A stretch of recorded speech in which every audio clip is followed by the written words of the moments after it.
जय शिवराय मित्रांनो, स्वागत आहे तुम्हा सर्वांचं महाराजांचे ते युनेस्कोचे 11 गड किल्ले खतरनाक.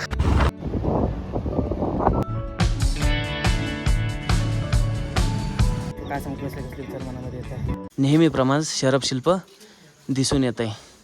आणि हे बघा खाली जी नाही का पाण्याची मॅनेजमेंट किती भारी केलेली तुम्ही बघू शकता. हा रस्ता असा होता, असं येऊन नाही का ते तिकडे समोर दिसतंय का, तो दरवाजा होता आणि तिथनं मग वरती जायचे. भवानी टेम्पल आतमध्ये गेलो, दर्शन वगैरे घेतलं.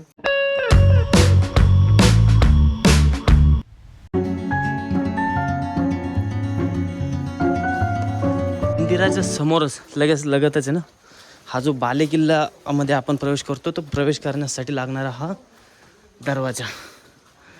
सध्या दरवाजाचं वगैरे तर लाकडी काही दिसत नाही आहे, हे नंतर लोखंडाचं आपल्याला दिसतंय. इथं पण जे लाकडी ओंडका टाकण्यासाठी नाही का खाणे दिसत आहे वरती दरवाजासाठी. या यस. जय शिवाजी. चला. प्रतापगडावरची म्हणजे एक गोष्ट हे आहे महत्त्वाची की किल्ला छोटा आहे, बघण्यासारखं वस्तू वगैरे खूप जास्त आहे आणि जवळ आहे. जसे की समोरच किती इथं आलो, हा दरवाजा बघितला आणि समोरच आपल्याला नाही का केदारेश्वर महादेवाचं मंदिर बघायला मिळत आहे. चला आता दर्शन वगैरे घेऊ.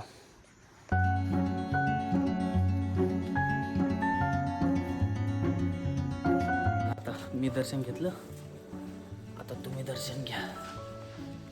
हल्ला गुल्ला करायचा नाही.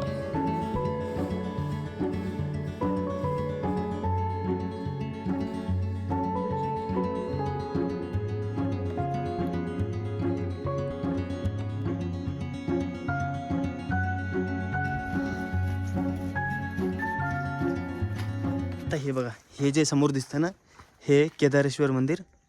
इथं दर्शन वगैरे घ्यायचं आणि हे साईडनंच जर कधी असं आलं ना, तर हे बघा इथं ही दिसते आपल्याला, ती म्हणजे चोरवाट.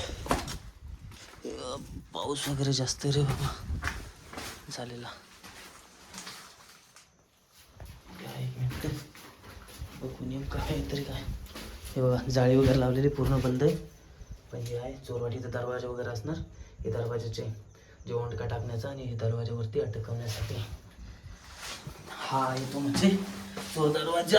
आणि आवडचा बुरुज तुम्ही बघू शकता. हा बुरुज, या बुरुजावरती पण एकेकाळी नाही का तोफा वगैरे ठेवलेला असणार. आणि हे बघा जंग्या वगैरे कशा दिसत आहे आपल्याला. आता फिरून आपल्याला परत तिकडे जायचं आहे. एकदा समोर काय काय आहे ना थोडंसं दाखवतो, म्हणजे आणखी समजण्यासाठी सोपं आहे. तर हे जे मंदिर आहे ना, हे बघा बुरुज. आणि वातावरण एवढं भयंकर झालं आहे, काहीच दिसत नाही खालचं. पूर्ण सगळीकडे धुकंच झालं आहे. पाऊस वगैरे तर नाही आहे सध्या, पूर्ण धुकं झालं आहे. हे बंदरं वगैरे असतात इकडं. बाबू, महाराष्ट्राचं जे पर्यटन आहे ना, ते दिवसेंदिवस वाढतच चाललं आहे. म्हणजे कुठनं लोक येत आहे. महाराष्ट्रातले तर येत आहे, परंतु जे महाराष्ट्राच्या बाहेरचे ते पण येत आहे. जसं आपण गुजरातचे पण बरेचसे बघितले त्या दिवशी लोहगडावरती, तर आपल्याला नाही का पंजाबचे आणि वेस्ट बेंगॉलचे सुद्धा भेटले होते. आणि आज जे आपल्याला पाठीमागं दिसतंय ना काय माहिती, परंतु ते जो ग्रुप आहे ना, तो राजस्थानवरनं आला आहे. आणि ते तर म्हणताय की स्पेशल फिरण्यासाठी आलो होतो म्हणे. अलिबाग वगैरे इथे फिरलो, लोणावळा वगैरे खूप साऱ्या गोष्टी फिरणार म्हणून. म्हणजे मस्त आहे पर्यटन वगैरे तर वाढलंच पाहिजे, चांगली गोष्ट. आतमध्ये कोणी गेलं का? आत्ताच आपण आतमध्ये जाऊन दर्शन वगैरे पण घेतलं. आणि तो पाठीमागचा जो बुरुज तो पण बघितला, तिचा जो चोरवाट होती ती पण बघून आलो आहे. आता इथं एक स्पेशल महत्त्वाची गोष्ट सांगायची म्हणजे माहिती आहे का, जेव्हा महाराजांना नाही आहे का ती माँ भवानीची स्थापना करायची होती, मंदिर बांधायचं होतं, तर त्यावेळेस खरं जे जागा निवडली होती ना, तर ती ही निवडली होती केदारेश्वर मंदिर आहे ना इथले. परंतु जेव्हा इथं थोडंसं खोदकाम केलं किंवा बांधकाम करण्यासाठी चालू केलं, तर इथं एक पिंड भेटली होती.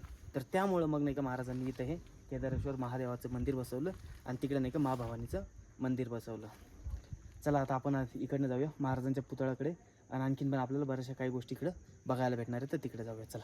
आणि मंदिरासमोरच ही इथं मस्तपैकी आपल्याला सदरचे अवशेष वगैरे बघायला भेटत आहे. हे बघा, ही आहे सदर आणि ते आहे मंदिर. हा छोटासा व्हिडिओ मला कसा वाटला हे कमेंट सेक्शनमध्ये नक्कीच सांगा. मागील जर कधी तुम्ही एपिसोड बघितले नसणार तर ते बघा. आणि पुढील सुद्धा एपिसोड नाही का डेली सकाळी 10 वाजेला येणार आहे, तर त्यांना सुद्धा नक्कीच बघा. आणि जर कधी चॅनलला आतापर्यंत सबस्क्राईब नसेल केलं तर चॅनलला सुद्धा सबस्क्राईब करा. व्हिडिओला लाईक करा. हाईपचं बटन असेल तर त्या बटनाला सुद्धा क्लिक करा. तर चला भेटूया मग पुढील एपिसोड